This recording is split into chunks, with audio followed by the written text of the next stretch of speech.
subscribe the channel and press the bell icon for upcoming videos. Hello friends, welcome to my channel Pharmacology Concepts by Rajesh Chaudhary, and in this video I will discuss about the medicinal chemistry and the pharmacology of the quinine and the chloroquine, and these are the anti-malarial drugs. तो आज की इस video पे हम anti malarial drugs के जो major important drug हैं वो है आपका क्यूनिन्स और क्लोरोक्विन, उनके बेसिक केमिस्ट्री और फार्माकोलॉजी के बारे में बात करने वाले हैं। ये टॉपिक आपके दोनों मेडिसिनल केमिस्ट्री और फार्माकोलॉजी को कवर करता है। And if you want to watch my previous videos regarding the pharmacology और medicinal chemistry you can check description box below और by using this link. And इसके अलावा आपको नोट्स चाहिए तो मैं अपने नोट्स मेरी वेबसाइट www.pharmacyconcepts.in पे अपलोड करता हूँ, वहाँ से आप ले सकते हैं। So let start the topic. So pharmacology of the quinolines derivative. बात करें हम लोग इन ड्रग्स की तो आपके सिलेबस में मेडिसिनल केमिस्ट्री के पॉइंट ऑफ व्यू से आपके जो ड्रग हैं आपको पढ़ने हैं वो है आपका क्यूनिन सल्फेट, क्लोरोक्विन, एमिडाक्विन, प्राइमाक्विन, पामाक्विन, क्विनाक्रिन और मेफ्लोक्विन। ठीक है। और फार्माकोलॉजी के पॉइंट ऑफ व्यू से बात करें तो मैक्सिमम टाइम पे कोई जो क्वेश्चन है वो क्यूनिन से या क्लोरोक्विन से आते हैं, तो उसको हम डिटेल में फार्माकोलॉजी कवर करने वाले हैं। बाकी सबके भी बेसिक जो फार्माकोलॉजी हैं, मोड ऑफ एक्शन है, उनके यूजेस हैं, उनके बेसिक एडीआर वगैरह भी हम कवर करने वाले हैं। तो आज की वीडियो पे हम बेसिकली कवर करने वाले हैं केवल क्यूनिन्स का और क्लोरोक्विन्स का, क्योंकि बहुत बड़े टॉपिक्स हैं। चलिए शुरू करते हैं। तो फर्स्ट है आपका क्यूनिन सल्फेट।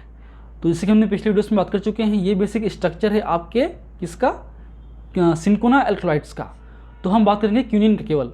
तो जो बात करें क्यूनिन की तो क्यूनिन पे आपका इस पोजीशन पे जो पोजीशन नंबर आपके 6 है वहाँ पे क्या होगा, आपका मिथॉक्सी होगा। यहाँ पे होगा OCH3। ठीक है। तो इसलिए अब ये जो बेसिकली बात करें ये क्या होगा, ये है आपका मेथेनॉल, ये आपका CH3OH होता, लेकिन ये CHOH है। यहाँ पे एक H की जगह पे ये जुड़ा हुआ है आपका पूरा रिंग, और एक जुड़ा है ये हुआ जुड़ा है। तो ये आपका एक तरीके से क्या है, ये CH है मान लो। ठीक है। तो CHOH मतलब क्या होगा, मिथेनॉल ग्रुप। तो ये मिथेनॉल हो गया। अब इस मिथेनॉल पे आपके A1 पे क्या है आपके 6 मिथॉक्सी क्विनोलिन 4 आइल, क्योंकि ये 1, ये 2, ये 3 और ये 4, इसलिए 6 पे मिथॉक्सी है। ये पूरा कंप्लीटली क्विनोलिन है जो कि 4 पोजीशन पे जुड़ा हुआ है, इसलिए क्विनोलिन 4 आइल। अब जो हैं 1 पे फिर आगे इसके 5 पे, ये 5 पोजीशन होगा, उस 5 पे है आपके विनाइल। ये उसके बाद ये जो रिंग है वो क्या है आपका क्विनोक्लिडिन, ये 2 पोजीशन नंबर है, ये 1, 2, 3, 4 और 5। ठीक है। तो 2 पे जुड़ा हुआ आइल, इसलिए 2 आइल। फिर क्या होगा, ये मिथेनॉल। क्लियर है। तो बेसिकली इसके आईपीसी नॉमेनक्लेचर है और आपके स्ट्रक्चर है। अब आते हैं इसके बेसिक मोड ऑफ एक्शन पे, किस तरीके से काम करते हैं। तो जितने भी क्विनोलिन डेरिवेटिव्स हैं उनका मोड ऑफ एक्शन लगभग सिमिलर होगा, कुछ बेसिक पाथवेज होंगे। इन सभी का जो मोड ऑफ एक्शन है एक प्रपोज्ड है, कंप्लीटली क्लियर फॉर्म पे नहीं है, बट ऑल टाइम देखा गया है कि इन पाथवे की वजह से ही हो सकता है या होता है मोस्ट प्रोबेबली केस पे। तो इसलिए ये बेस्ट आपके मोड ऑफ एक्शन होंगे। तो क्विनोलिन्स जो कि आपका एल आइसोमर्स हैं, जो रेस्ट्रो हैं वो आपके क्विनिडीन्स हैं। तो quinines intercalate the DNA, not DNAs, DNA intercalate the DNA of the parasite. जो पैरासाइट के जो डीएनए हैं उन पे वो इंटरकलेट करते हैं, जिसकी वजह से जो उनका डीएनए सिंथेसिस है प्रॉपर्ली नहीं हो पाता और वो फर्दर ग्रोथ नहीं कर पाते, उनके नए जनरेशन नहीं आ पाते। And it inhibits the ability to haemoglobin digestion of the parasite, thus parasite starve and buildup toxic level of partially degraded haemoglobin in itself. अब क्या होता है, ये जो प्लाज्मोडियम स्पीसीज है, प्लाज्मोडियम स्पीसीज है, जो प्लाज्मोडियम फेल्सीफेरम, ओवेल है, वाइवेक्स है, मिलरी है, ये कहीं ना कहीं हमारे आरबीसी को अटैक करते हैं, हमारे आरबीसी के जो हीमोग्लोबिन है उसको डाइजेस्ट करते हैं। ठीक है। तो कहीं ना कहीं ये जो डाइजेशन पाथवे हैं उसको ये ब्लॉक करता है आपके जितने भी क्विनोलिन डेरिवेटिव है। उसकी वजह से आपके जो पैरासाइट्स है खुद ही के जो लेवल में टॉक्सिक लेवल बढ़ते जाते हैं और खुद ही वो डिस्ट्रॉय हो जाते हैं, क्योंकि उनके जो डाइजेस्टिव एंजाइम्स हैं, लाइसोजाइम्स हैं, वही एक तरीके से डाइजेस्ट करते हैं हीमोग्लोबिन्स को। लेकिन हमारे जो ड्रग्स हैं, क्विनोलिन्स हैं, वो उस पाथवेज को, उस लाइसोजाइम्स को एक तरीके से ब्लॉक करते हैं, जिसकी वजह से जो हैं जो पैरासाइट्स हैं वो हमारे हीमोग्लोबिन को अटैक नहीं कर पाता और अपने आप को डिस्ट्रॉय करने लगता है। याद रखिए। अब पॉसिबल मोड ऑफ एक्शन क्या होंगे, देखिए। फर्स्ट है आपका डीएनए इंटरकलेट। जो भी डीएनए आपके होते हैं, जैसे कि बेसिकली आपका सपोज ये डीएनए रिंग है, तो ये आपका बहुत सारे बॉन्ड होते हैं, ठीक है। तो ये जो हमारा ड्रग है इन डीएनए की बॉन्ड को इंटरकलेट करता है, आपस में बाइंड कर देता है, ज्वाइन कर देता है, ठीक है, रिंग की वजह से। तो उसकी वजह से जो है एक तरीके से ये प्रॉपर्ली आगे डीएनए है नहीं बन पाते, डीएनए सिंथेसिस नहीं हो पाता, उससे पैरासाइट ग्रोथ नहीं कर पाएगा। फिर आपका फेरिप्रोटोपोरफायरिन 9, ठीक। अब ये क्या है देखिए, यही आपके हीमोग्लोबिन डाइजेशन वाले पार्ट है। The plasmodium parasite utilize the host haemoglobin as a source of amino acids. जो आपके पैरासाइट्स हैं वो हमारे हीमोग्लोबिन से ही एमिनो एसिड का सोर्स लेता है। On digestion of the haemoglobin the haem is released as a ferriprotoporphyrins 11 and it produce the haemolysis of the erythrocyte parasite. तो जो आपके इरिथ्रोसाइट पे जो पैरासाइट्स हैं वो एक तरीके से इसको डाइजेस्ट करते हैं हीमोग्लोबिन को, जिससे आपके फेरिप्रोटोपोरफायरिन्स ये रिलीज होते हैं, ठीक है। Therefore the ferriprotoporphyrin that is released is converted into non-toxic product and they turn into the hemozoids। फिर ये जो फर्दर आपके नॉन टॉक्सिक प्रोडक्ट में हीमोजॉइड्स में प्रोड्यूस होते हैं बाय द पॉलीमरेज एंजाइम। आपके जो पैरासाइट्स हैं पैरासाइट्स को डाइजेस्ट करते हैं, जिससे ये बनता है, ये बनने के बाद नॉन टॉक्सिक प्रोडक्ट बनता है आपके उनके पॉलीमरेज एंजाइम से, जो है आपका हीमोजॉइड्स। ये हीमोजॉइड्स एक तरीके से हार्मफुल नहीं है पैरासाइट के लिए। अगर ये हीमोजॉइड्स नहीं बना या फिर ये कन्वर्ट नहीं हुआ तब ये आपके हार्मफुल है।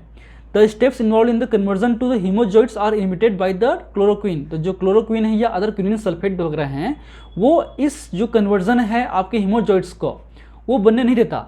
हीमोजॉइड्स नॉन टॉक्सिक प्रोडक्ट होता है आपके पैरासाइट्स के लिए। अगर हीमोजॉइड्स नहीं बना, पोलिमराइज नहीं हुआ, तो ये जो आपके फेरिप्रोटोपोरफायरिन्स 11 है वो एक तरीके से टॉक्सिक में कन्वर्ट्स होंगे और टॉक्सिक पैरासाइट्स को ही डैमेज करेंगे, उससे जो पैरासाइट्स हैं वो किल हो जाते हैं। क्लियर।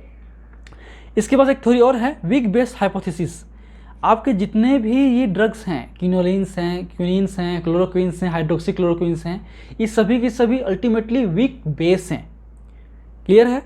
तो वीक बेस का जो अट्रैक्शन है कहाँ पे होगा, एसिडिक नेचर पे होगा। देखते हैं क्या होता है। द 4 सब्स्टिट्यूटेड क्विनोलिन्स, जो आपके 4 एमिनो क्विनोलिन्स हैं, खासकर क्विनिन्स के अलावा आपके जो क्लोरोक्विन, हाइड्रोक्सी क्लोरोक्विन वगैरह हैं, have the weak base because of the pKa they are thought to the accumulate in the location which is acidic in nature. तो ये वहाँ पे लोकेट होते हैं, वहाँ पे अट्रैक्ट होते हैं जहाँ पे एसिड नेचर होगा। और कहाँ पे होता है, ये होता है आपके पैरासाइट के अंदर में जो लाइसोजाइम्स हैं उनके सराउंडिंग जो नेचर है वो एसिडिक होता है, इसलिए जो बेसिक ड्रग है वहाँ जाके अटैच होते हैं, ठीक है। And as the interstellar fluid of the parasite is the pH 7.4, the weak base will move towards the more acidic pH of the lysosomes once the acidic base reaction occurs, elevating the pH of lysosome। अब ये क्या करते हैं, ये जो drugs हैं weak base होते हैं आपके जो पैरासाइट्स के अंदर में जो लाइसोजाइम्स हैं वहाँ पे एसिडिक नेचर का होता है, वहाँ पे मूव करते हैं, मूव होगा तो एसिड में रिएक्शंस होगा, साल्ट बनेगा। अल्टीमेटली वहाँ का जो पीएच है, लाइसोजाइम का जो पीएच है वो इंक्रीज होगा, और जब इंक्रीज होता है तो लाइसोजाइम एक तरीके से एसिडिक पीएच पे ही काम करता है। एसिडिक पीएच पे ही वो हीमोग्लोबिन को डाइजेस्ट कर सकता है, जो कि इन बेसिक ड्रग की वजह से नहीं कर पाता। क्लियर है। And the turns reduce the parasite ability to digest the haemoglobin, thus the reducing the availability of the amino acids. इसलिए जो ड्रग्स हैं वो लाइसोजाइम को इनएक्टिवेट कर देते हैं, जिससे वो हीमोग्लोबिन को डाइजेस्ट नहीं कर पाता। उसकी वजह से उनके जो न्यूट्रिएंट्स एलिमेंट हैं, एमिनो एसिड्स हैं, जो हमारे हीमोग्लोबिन से मिलते हैं वो नहीं मिल पाता। इसके अलावा ये जो पॉलीमरेज एंजाइम होते हैं आपके पैरासाइट्स के अंदर पे, उसको भी इनहिबिट करते हैं, जिससे जो हैं आपके हीमोजॉइड्स नहीं बन पाते। क्लियर। डीएनए को इंटरकलेट करना, ठीक है, आपके जो लाइसोजाइम्स हैं उसको इनएक्टिवेट करना, प्लस आपके जो हीमोजॉइड्स का कन्वर्जन है उसको इनहिबिट करना। ये 3 बेसिक पाथवे हैं आपके 4 एमिनो क्विनोलिन्स के और सिंकोना एल्क्लॉइड्स के। ठीक। अब आते हैं इसके बेसिक फार्माकोलॉजी पे क्विनिन्स के। तो quinines is an erythrocytic schizontocides for all species of the plasmodia. मतलब ये आपके सारे स्पीसीज में काम करता है। एक तो दूसरी बात, ये आपके जो इरिथ्रोसाइटिक सैजेंटोसाइट्स हैं, मतलब ब्लड में जो आपके पैरासाइट्स हैं उसको किल करते हैं, but less effective in the and more toxic than the chloroquine. लेकिन क्लोरोक्विन के कंपेयर पे उतना एक्टिव नहीं होता quinine. Resurgence of the interest is quinine is due to the fact that the most chloroquine and the multi drug resistance strain like the plasmodium falciparum is still respond to it. लेकिन आज भी chloroquine market में है, उसके अलावा quinine भी है, क्योंकि बहुत सारे जो प्लाज्मोडिया स्पीसीज हैं, खासकर प्लाज्मोडियम फैलसीफेरम है, वो क्लोरोक्विन से रेजिस्टेंट हो चुके हैं या मल्टी ड्रग रेजिस्टेंस हो चुके हैं बहुत सारे ड्रग से। तो उन पे भी आपका जो क्यूनिन है इफेक्टिवली काम करता है। इसलिए ऐसे पेशेंट जिनमें क्लोरोक्विन हम यूज़ नहीं करते हैं, या ऐसे पेशेंट जिनमें क्लोरोक्विन काम नहीं करता क्योंकि उनके जो प्लाज्मोडिया स्पीसीज हैं वो रेजिस्टेंट हो चुके हैं, उस केस में हम क्यूनिन को भी दे सकते हैं। इसलिए इसका यूज़ अभी भी होता है। And doxycycline and clindamycin is mostly added to it for the complete parasite clearance. Most probably case में हम क्यूनिन के साथ में क्लिंडामाइसिन और डॉक्सीसाइक्लिन को यूज़ करते हैं ताकि कंप्लीट पैरासाइट एलिमिनेट कर सके। ठीक है। And quinine has no effect on the pre erythrocytics, जो लीवर स्टेज में है, लीवर के टिश्यूज़ में जो आपके पैरासाइट्स हैं उनको ये इफेक्टिवली काम नहीं करता। एंड होमोजॉइड्स फॉर द रिलेप्सिंग मलेरिया, या होमोजॉइड्स बन चुके हैं, ठीक है, जो डोमिनेंट कंडीशन पे हैं, इनएक्टिव कंडीशन पे हैं, उन पे भी काम नहीं करता, इसलिए रिलेप्सिंग मलेरिया पे काम नहीं करता। इसके अलावा ये जो वाइवेक्स हैं उसके जो गेमेट्स हैं उसको भी किल कर सकता है, याद रखिए। ठीक है। उसके अलावा जो क्यूनिन है वो लोकल इरिटेंट प्रोड्यूस करता है, लोकल एक्शन भी आपका एनेस्थीसिया भी कॉज करता है, लोकल एनेस्थेटिस भी काम करता है। बात करें सिस्टमिक इफेक्ट की, तो सिस्टमिकली हम देंगे तो ये बेसिकली आपके enhance GI secretion. And quinine is the weak analgesics and antipyretic drug, cardio depression actions, anti rhythmic action, hypotensive action are similar to the quinidine. Clear है? बाकी भी एक्शन इनके होंगे। अब आते हैं इसके बेसिक फार्माकोकाइनेटिक प्रोफाइल पे। तो ये रेपिडली और कम्प्लीटली एब्जॉर्ब होते हैं ओरली से। जो प्रोटीन बाइंडिंग होता है वो अप्रोक्सीमेटली होता है 70%, और ये मेनली होते हैं आपके अल्फा एसिड ग्लाइकोप्रोटीन से, क्योंकि ये आपके बेसिक नेचर का होते हैं। Basic drug basically alpha acid glycoprotein से बाइंड होते हैं, जबकि जो एसिडिक ड्रग हैं वो आपके एल्यूमिन से बाइंड अप होते हैं, which increase the during acute malaria infection. ठीक है, जो कि एक्यूट मलेरिया इन्फेक्शन के केस में आपका बढ़ जाता है आपका अल्फा एसिड ग्लाइकोप्रोटीन। ठीक है। एंड लो सीसप कंसंट्रेशन, मतलब जो ब्लड बैरियर का जो पेनिट्रेशन है वो पुअर होता है। Large fraction are metabolised by the liver by the CYP3A4 enzyme and excreted through the urine. ठीक है। मैक्सिमम या लार्ज फ्रैक्शन जो हैं आपके लीवर से एलिमिनेट होते हैं बाय द मेटाबॉलिज्म, और कुछ अनचेंज्ड फॉर्म में भी, और ये जो आपके अनचेंज्ड फॉर्म में जैसे कि 2-हाइड्रोक्सीक्विनोलिन, ठीक है, उनके फॉर्म में आपके यूरिन से ये पास आउट होते हैं। जो T-half है वो होता है अप्रोक्सीमेटली 10 to 12 आवर। ठीक। जो मेटाबॉलिज्म है वो होता है क्यूनिन से 2-हाइड्रोक्सीक्विनिन्स, फिर होता है 2-3-डाईहाइड्रोक्सीक्विनिन्स।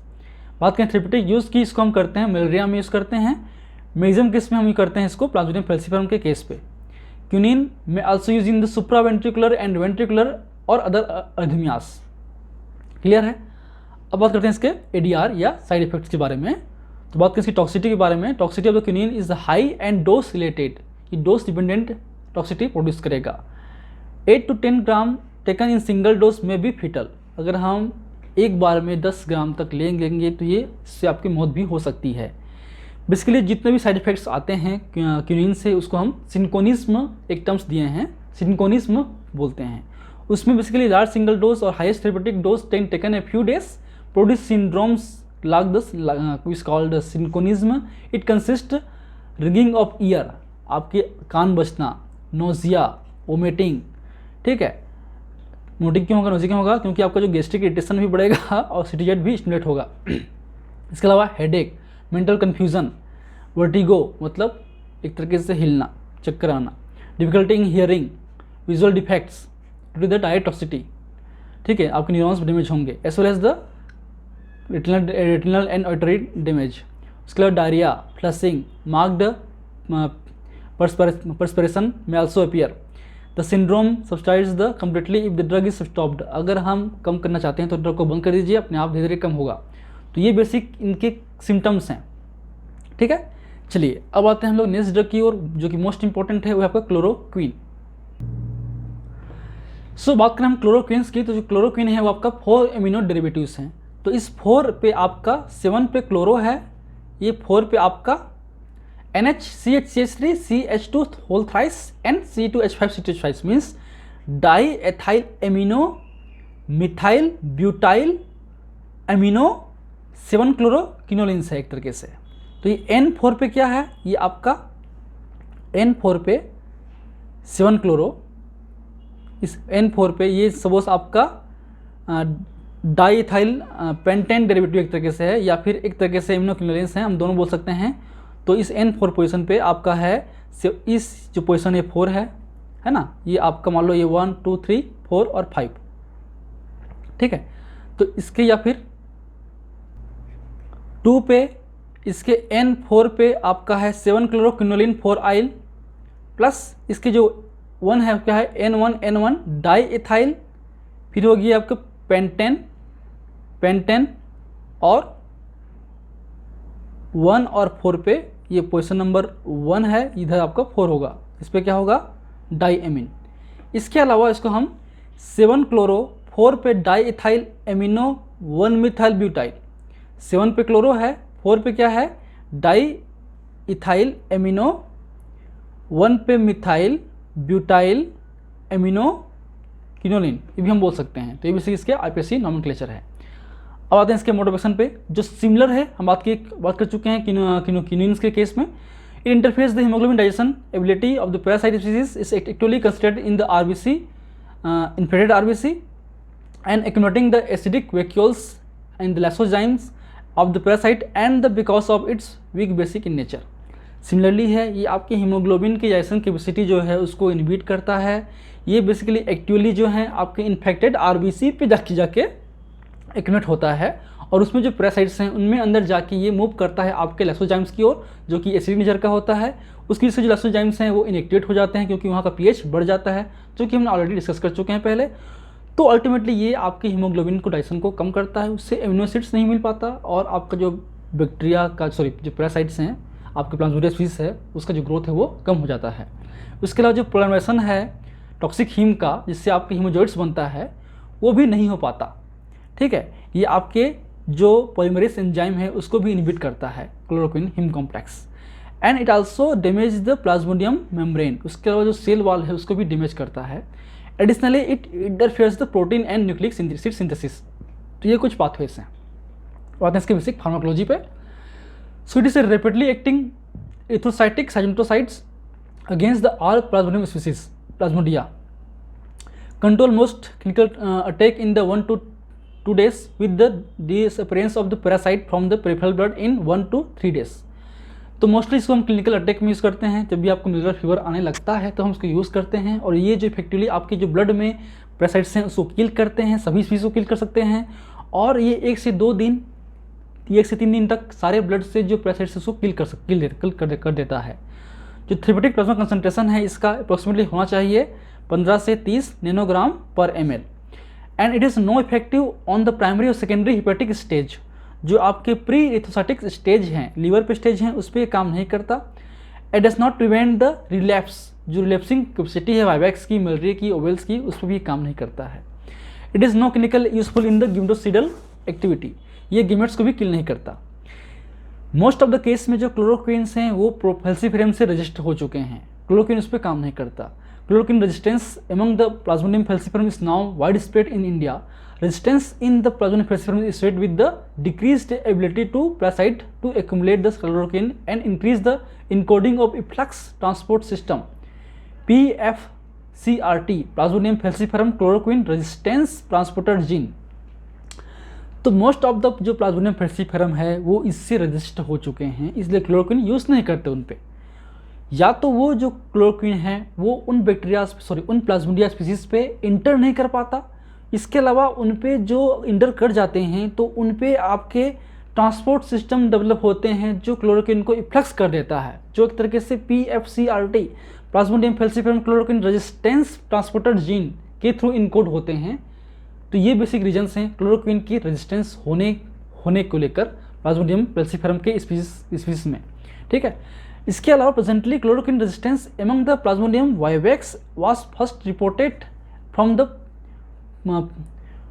Papua new Guinea in 1989।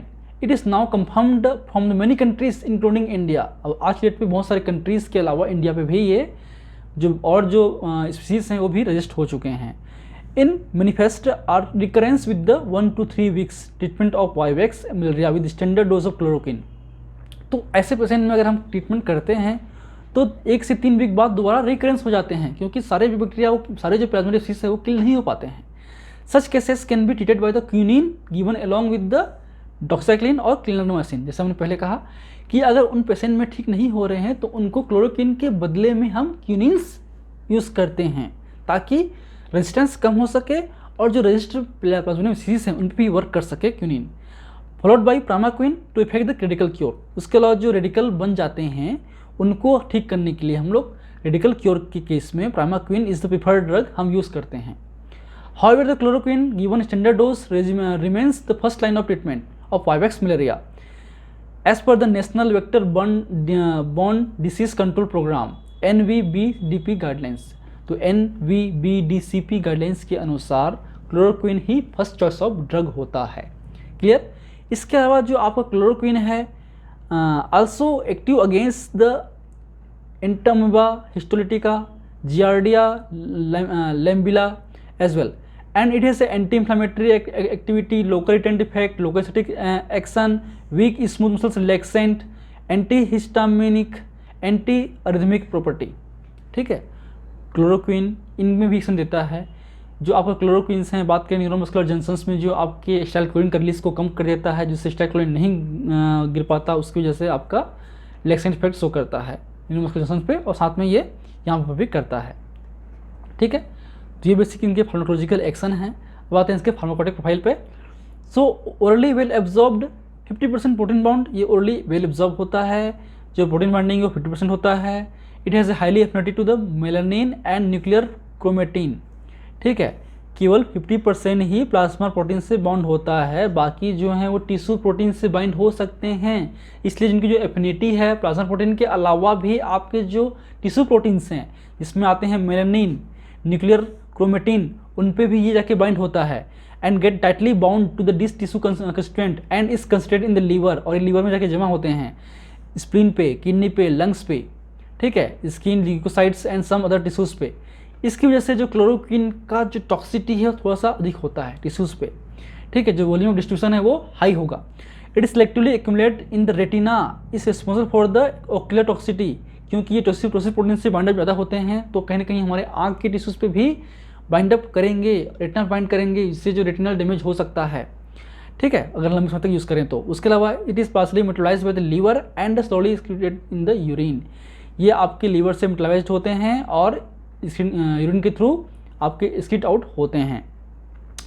The yearly plasma T half varies from the 3 to 10 days because of the tightly tissue binding. Small amounts persist in body with the terminal of 1 to 2 month। ये कुछ amount, क्योंकि बहुत सारे tissues bind होते हैं इसलिए इनका जो ड्यूरेशन बहुत ही लॉन्ग होता है और लंबे समय तक हमारे बॉडी में बने रहते हैं। ठीक है, बात करें टॉक्सिटी की, तो जो टॉक्सिटी थोड़ी सी कम होती है but side effects like the nausea, vomiting, anorexia, uncontrollable itching, epigastric pain, uneasiness, prolong use पे आपका हाई डोज पे हम यूज़ करेंगे तो आपका आर्थराइटिस, विजन लॉस, ठीक है, सब हो सकता है। तो इनके बेसिक ADR हैं। इसके अलावा आपका hearing loss, rashes, photo allergy, phototoxicity, mental disturbance, myopathy, muscles का वीकनेस होना, greying of the hair can occurs in long term use. Intravenous injection देंगे अगर हम क्लोरोक्विन्स का तो it may cause the hypotension, cardiac depression, arrhythmia, CNS toxicity like seizure, सब इनमें होते हैं। किन में हमको यूज़ नहीं कर सकते हैं, तो अगर किसी का लिवर डैमेज है, न्यूरोलॉजिकल डैमेज है, रेटिनल डैमेज है, हिमेटोलॉजिकल डिसऑर्डर्स हैं, उन पे हम इसको यूज़ नहीं करते हैं। ठीक है, इसके अलावा हम अटैक सीजर पे, प्रोफारिया पे, पोसोरियासिस पे भी हम इसको नहीं देते हैं या प्रिकॉशन के थ्रू देते हैं। Chloroquine can used for treatment of malaria during pregnancy, no abortifacient और teratogenic effect has been reported. तो इसका जो यूज़ है हम प्रेगनेंसी पे कर सकते हैं, नॉट कॉन्ट्राइंडिकेटेड, कर सकते हैं। ठीक है, लेकिन प्रिकॉशन के साथ। इसके अलावा it should not be coadministered with the mefloquine, amiodarone and other antiarrhythmic drugs. तो इसका जो यूज़ है हम किसी और एंटीएथमिक ड्रग के साथ में या मेफ्लोकिन के साथ में नहीं करते हैं। ठीक है, ये बेसिक उनके काउंटर इंडिकेशन और क्वेश्चन है। अब आते हैं इसके यूज़ पे। तो इसका जो यूज़ है मिलिट्री पे करते ही हैं, सारे स्पीशीज करते हैं, ठीक है। Rapid it cause the rapid fever clearance and disappearance of the parasite in patient of malaria. उसके अलावा उसके अलावा करते हैं, उसके अलावा इसका जो यूज़ है वो हम आपके एम्बोसिस पे, आर्थराइटिस पे, डिस्कॉइड लूपस इरिथ्रोमेटस पे, लुप्रा रिएक्शंस पे, फोटोजेनिक रिएक्शंस पे, या आपके अदर न्यूक्लियोसिस पे भी हम यूज़ कर सकते हैं, ठीक है। बात करें कि सिंथेटिक प्रोसीजर की, तो जो इसका हम सिंथेसिस है वो हम 4,7 डाइक्लोरोक्विनिलीन्स और 1 डाइथाइल एमिनो 4 एमिनो पेंटेन को कंडेंस करके करते हैं, जिससे आपका डायरेक्टली ये जो NH2 है यहाँ से एक HCl बाहर जाएगा, ये Cl, और यहाँ से एक H बाहर जाएगा और जाके बाइंड अप होगा, तो ये बनेगा आपका क्लोरोक्विन। तो ये बहुत ही ईजी प्रोसीजर है, चाहे तो इसका लंबा मेथड भी है, आप देख सकते हैं कोई और बुक, ये बहुत ईजी मेथड है। So these are the basics about the chloroquine and the quinine, pharmacology and medicinal chemistry. Next video पे जो बाकी बचे ड्रग्स हैं उन ड्रग्स के केमिस्ट्री और बेसिक लॉजिक कवर करने वाले हैं। So if you like my videos, please press the like button, share with your friend, and any feedback, please comment on the comment section. That motivates me for the coming videos. In last, thank you. Keep watching.